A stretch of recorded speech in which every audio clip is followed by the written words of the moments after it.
Hello' guys, স্বাগতম জনাইছোঁ মোৰ ইউটিউব চেনেলটোলৈ আপোনালোকক সকলো ইউটিউব প্ৰেমী ৰাইজক। আৰু মই এতিয়া কামলৈ ওলাইছোঁ। আজি অলপ দিন ভিডিঅ' বনোৱা নাই, মই কালিৰ পৰা কামলৈ গৈ আছোঁ। এতিয়া মই কামলৈ ওলাইছোঁ, ঠাণ্ডাটো বেছি পৰিছে। গা পা ধুই গোঁসাই সেৱা কৰি মই এতিয়া কামলৈ যাম। আগত য'ত কাম কৰি আছোঁ তাতে যোৱা হ'ব। আৰু লগতে আপোনালোকক খবৰ খাতি কেনে আছে, আৰু মোৰ ভিডিঅ'টো দিব পৰা নাই আজি অলপ দিন, যিহেতু মই ধান কটাত লাগি আছিলোঁ, খেতিত লাগি আছিলোঁ। খেতি চেতি চপাই কৰি হৈ গ'ল। এতিয়া মই যি কাম কৰোঁ কামলৈ যাম। আৰু ইতিমধ্যে মোৰ ভাত হৈ গৈছে বনোৱা। আজি মই ভাত গৰম ভাত কেইটামান খাই যাওঁ। আৰু তাত কামৰ জেগাত মই খাম আজি ৰুটি লৈছোঁ, ৰুটি বনাব, ৰুটি আৰু চব্জি লৈ লৈছোঁ। যিহেতু ভাত খাবলৈ অলপ ঠাণ্ডা হৈ যায়, অকণমান অসুবিধা পোৱা যায়, যিহেতু ঠাণ্ডা দিন। গতিকে গাইজ এতিয়া মই ভাতটো খাই লওঁ। আৰু মোৰ লগত আছে আমাৰ পাৰ্টনাৰ আহি গ'ল, দোস্তি আহি গৈছে। এইটো মোৰ বহুত মৰমৰ কুকুৰ। আৰু মাক আছে তাত।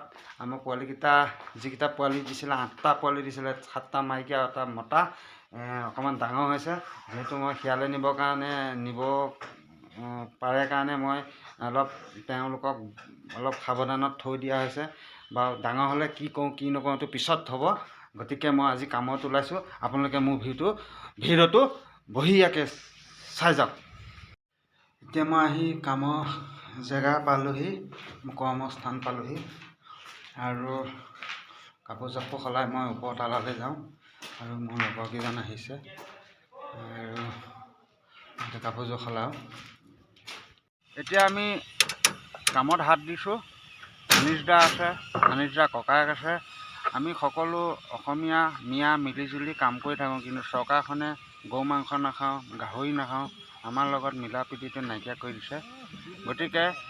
গতিকে আমি সদায় একতা হিচাপে আমি কাম কৰি থাকিব লাগিব। যিহেতু কেতিয়াবা আমাৰ কিবা কিবি এটা হৈ যায় কামৰ ক্ষেত্ৰত, সিটোৱে আমাৰ গালিগোলা হৈ যায়। কিন্তু আমি একতা হিচাপে, মই অসমীয়া হিচাপে, তেওঁ মিয়া হিচাপে, মই অসমীয়া এজনেই আছোঁ, যিহেতু কাম কৰি আছোঁ। আৰু মই আজি 2010 চনৰ পৰা কাম কৰি আছোঁ এখেতৰ লগত। আৰু মই নিজেও কাম কৰোঁ, নিজৰ কামো কৰোঁ, নাথাকিলে মই ইয়ালৈ আহোঁ। গতিকে মই আজি ভিডিঅ'টো ইয়াৰ পৰাই সকলো চাওক।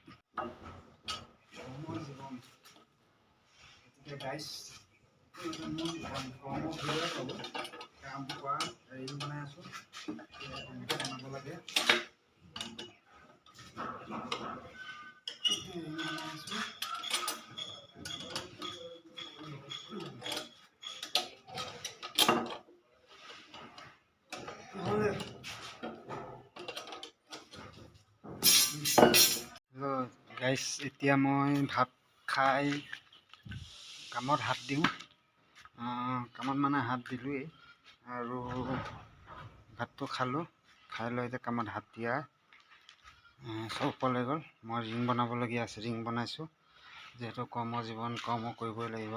আজিকালি কৰ্ম কৰি একো নোপোচোৱা হৈছে। যিবিলাক বস্তু মূল্য বৃদ্ধি মানুহক জুৰুলা কৰি মাৰিছে, তেওঁলোকে চৰকাৰখনে খালি এটাই কয় যে হিতাধিকাৰী সৃষ্টি কৰিছে, আৰু হিতাধিকাৰীৰ ওপৰত একো নাই তেহেঁতৰ আঁচনি, সেইবিলাকে আঁচনি তেওঁলোকৰ।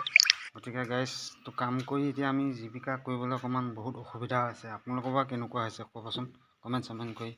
যি মূল্য বৃদ্ধি, আলু, পিঁয়াজ, শাক পাচলিৰ পৰা ধৰি সকলো বস্তুৱেই দাম বাঢ়িছে। আমাৰ হাজিৰাটো দাম নাবাঢ়ে। যিটো আমি মজুৰি পাওঁ, মজুৰিটো আমাক কোনো কাৰণত ঘৰ চলাবলৈ অসুবিধা হৈ যায়। গাইজ মই এতিয়া কামত হাত দিওঁ, তাৰপিছত আপোনালোকক ভিডিঅ'টো দেখাম। গাইজ এতিয়া মই কাম ছুটি কৰিলোঁ, এতিয়া ঘৰলৈ যাব ওলাইছোঁ। আজিৰ দিনটো কাম কৰিলোঁ, কি কাম কৰিলোঁ কি নকৰিলোঁ দেখিলে। আৰু মই এতিয়া ঘৰত যাওঁ। ল'ৰাটো এইপিনে গৈছিলে তেজপুৰ, ল'ৰাটোক আনিব লাগিব। এতিয়া মই যিটো বিল্ডিঙৰ কাম কৰিছোঁ, বিল্ডিংটো আপোনালোকক দেখাম, চাব পৰা ডিজাইন। আমি কাম কৰা বিল্ডিং এইটোৱে।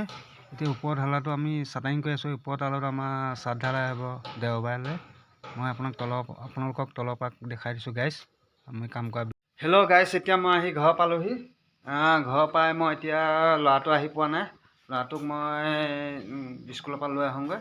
আৰু আপোনালোকে আজি মোৰ যি ব্লগটো চালে গতিকে আজি ভিডিঅ'টো ইমানেই, বাই বাই। আৰু আপোনালোকে যদি ভিডিঅ'টো চাই ভাল পাইছে, আপোনালোকে কমেণ্ট কৰি মোক কিছুমান পৰামৰ্শ দিব, আৰু মই কাম কৰোঁ কেনেকুৱা কি দেখাইছোঁ কাম, মই সেইবিলাক দেখাব পাৰিছোঁ নোৱাৰিছোঁ সেইটো আপোনালোকে জনাব। আৰু আজি ভিডিঅ'টো মোৰ ইমানেই। আপোনালোকে কমেণ্ট, লাইক, শ্বেয়াৰ আৰু ছাবস্ক্ৰাইবটো এজন অসমীয়া যুৱক বা মিস্ত্ৰী বুলি আপোনালোকে ছাবস্ক্ৰাইবটো কৰি দিব। ধন্যবাদ। জয় অসম।